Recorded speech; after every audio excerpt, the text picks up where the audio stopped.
श्री कृष्ण अपने भक्तों की रक्षा कैसे करते हैं। महाभारत की ये दो घटनाएं हैं बड़ा उदाहरण। ईश्वर की शरण में आकर ही भक्त को कृपा की प्राप्ति होती है। जीव की करुण पुकार जब तक ईश्वर तक नहीं पहुंचती, तब तक कृपा नहीं होती। इसके दो सबसे बड़े उदाहरण मिलते हैं महाभारत के समय के, जब द्रौपदी की पुकार और उत्तरा की पुकार सुनकर श्री कृष्ण ने उनकी रक्षा की थी। पांचों पांडव जब कौरवों के साथ खेले गए जुए में अपनी पत्नी द्रौपदी को हार गए, तब दुशासन जबरदस्ती द्रौपदी को उनके बालों से खींचते हुए सभा में लेकर आया। द्रौपदी खुद इतनी मजबूत स्त्री थी कि उसने विरोध किया, लेकिन जब देखा कि उसके पांचों पति ही उसकी इज्जत की रक्षा करने में असमर्थ हैं, तो वो टूट गई। दुर्योधन ने आदेश दिया कि द्रौपदी को भरी सभा में निर्वस्त्र किया जाए। वहाँ मौजूद किसी योद्धा, गुरु या बड़े बुजुर्गों ने एक बार भी दुर्योधन को रोकने का प्रयास नहीं किया। इस वक्त द्रौपदी ने सिर्फ एक बार श्री कृष्ण को पुकारा, हे माधव। बस फिर क्या था, श्री कृष्ण ने अपनी सखी की पुकार सुनी और चले आए उसे बचाने। इसके बाद की कहानी आप सभी को पता है।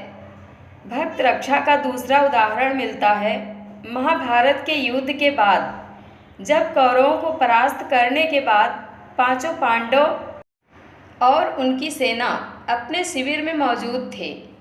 इसी वक्त कौरवों के प्रिय मित्र और गुरु द्रोणाचार्य के पुत्र अश्वत्थामा ने पांडवों से बदला लेने के लिए ब्रह्मास्त्र छोड़ दिया।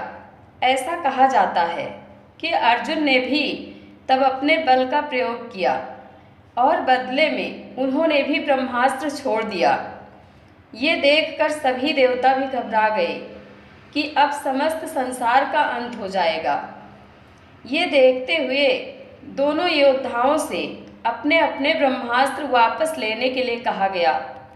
अर्जुन इस कार्य में निपुण थे, उन्हें इस महान अस्त्र को वापस लेना आता था, लेकिन अश्वत्थामा ऐसा नहीं कर पाया, तो उससे इस ब्रह्मास्त्र की दिशा बदलने के लिए कहा गया।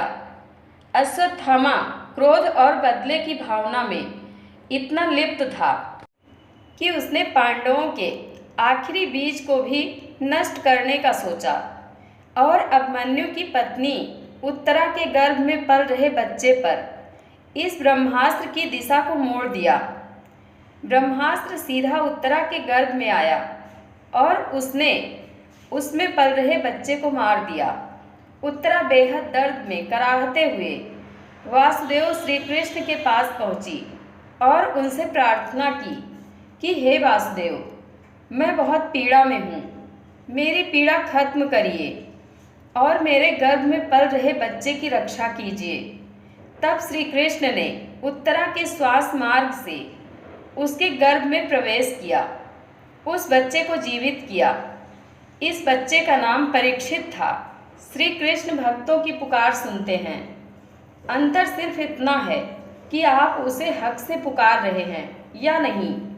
अगर आप उसे पूरे भरोसे के साथ बुला रहे हैं तो वो कभी आपको निराश नहीं करेंगे, लेकिन अगर आपके अंदर जरा भी डाउट आया तो आपकी पुकार उन तक नहीं पहुंचेगी।